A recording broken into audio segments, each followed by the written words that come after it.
Nutt, Alan Hahn, and Wally Szczerbiak. So Sixers really decimated in terms of who they had available. But as we like to say around here, Wally, a win is a win. Yep, and I was never worried either.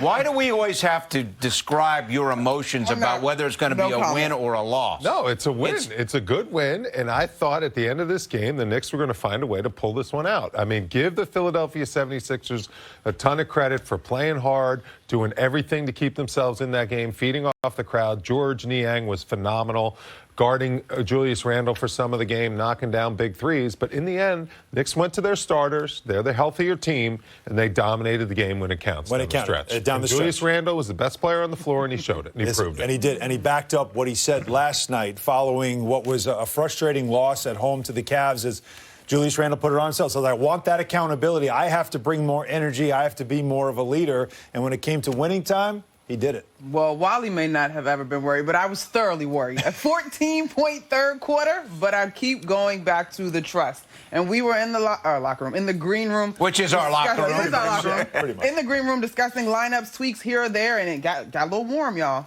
But ultimately, Julius Randle. I mean, that to me has been the most consistent piece of this team over this first 11 games, or 11, yeah. All right, so for the Sixers, no Embiid, no Thibault, no Harris, right, and, of course, no Ben Simmons, but you got to give him credit.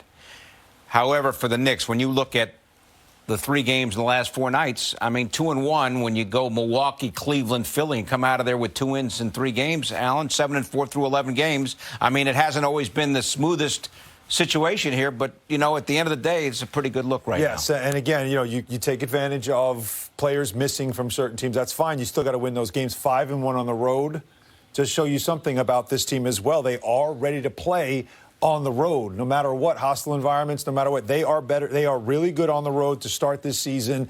They're at 7-4. This is a tight, bunched up East. And so whether or not players are available, like you said, you win these games now early in the season because it matters. That's 2 now against the Sixers. You said in pregame how important that is because later in the season, those 2 wins might matter. Division rival, and now you're within 1 game of them. They're 8-3, the Sixers, and you're 7-4.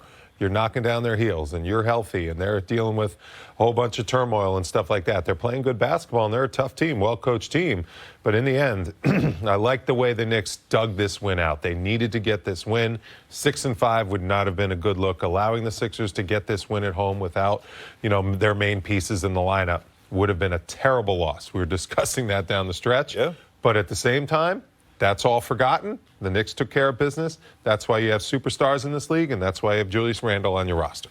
Worth pointing out here, Mitchell Robinson did not play because of a sore hip, and Nerlens Noel left the game with a knee injury. So hopefully that's not too serious. Hopefully Robinson can come back because Wednesday night the Bucks are back in town, and if those 2 guys aren't able to go, the Knicks are going to be obviously shorthanded up front. All right, Monica, take us through the 4th quarter. Sixers got within 1, but the Knicks had a nice run in the final 5 minutes. Substitutions. We had back to the starters. There you go. Then we went back to the starters, or we saw the starters come back in the game, and there was just a different sense of urgency. I thought you saw a little bit better hustle plays. You saw folks diving on the ground to get balls. You saw here's the small ball lineup. I mean, Tibbs had to change it up. He did. He went with a small ball lineup here with 4 guards and Taj.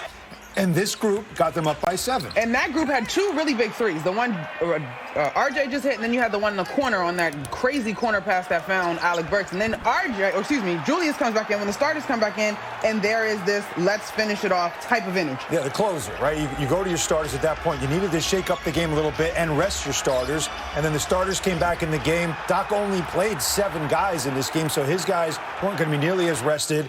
And when Randle came in, it was closing time. And how about Kemba Walker? He did not really have a great game, but when it mattered, huge bucket there. The poise. You know, Walker and Rose really combined did not do what they have done. They didn't get much from the point guard situation, but Coach Thibodeau, Wally, goes back to Fournier and Walker with the game on the line, and Walker came through with that huge bucket. No, it was the right move. It really was, because the Knicks starters, down the stretch, they just had so much more firepower, I felt like, when you stack them up against the, undermanned Philadelphia 76ers. And I love the way you talk about trust. You got to trust your guys. You got to trust your starters to win that game for you. And that was the right move. It really was. Fournier and Kemba, those guys are experienced guys that know how to win.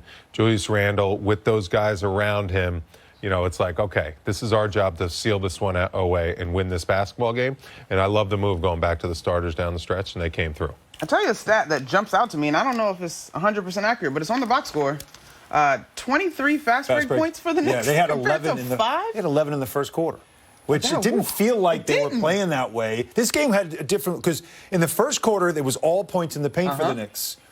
And then it changed because they took the paint away. But first quarter, the Knicks were out and running. And isn't that what you do against a team that's undermanned? You're playing guys that they're not normally starters. You have your 5 starters. Get out, get some easy baskets, get yourself a lead, try to demoralize them a little bit, get yourself in rhythm.